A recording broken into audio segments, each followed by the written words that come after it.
Gita LLB ধারাবাহিকের আজকের পর্বে আপনারা দেখতে পাবেন যে কি পারেন না তা আমি জানি না,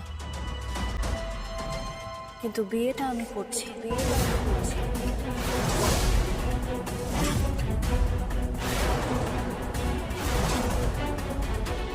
আশা করি তাহলে আপনাদের কাছে ব্যাপারটা ক্লিয়ার হয়ে গেছে।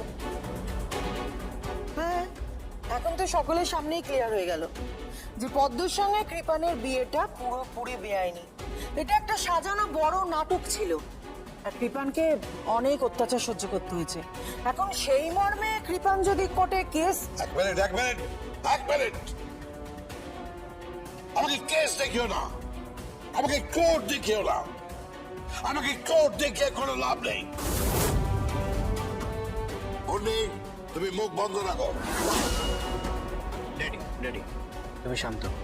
আমার মনে হয় তুমি গীতাকে কথা বলতে দাও। হ্যাঁ গীতা, তুমি কিছু বলো। ও কি বলবে? ওর বলার কিছু নেই।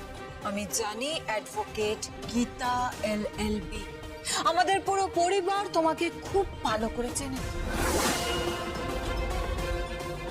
কিন্তু তুমি যেটা কৃপানের সাথে করেছো সেটা অন্যায় করেছো। এমন একটা ঘটনা ঘটিয়েছো, যদি কৃপান এটাকে নিয়ে কোর্টে যেত, কেস করতো, তাহলে আমি এসব শুনতে চাই না। বিয়েটা আমার মত আছে। ভিডিওটি ভালো লাগলে আমাদেরকে সাবস্ক্রাইব করুন আর পাশে থাকা বেল আইকনটি বাজিয়ে দিন এবং লাইক আর কমেন্ট করতে ভুলবেন না।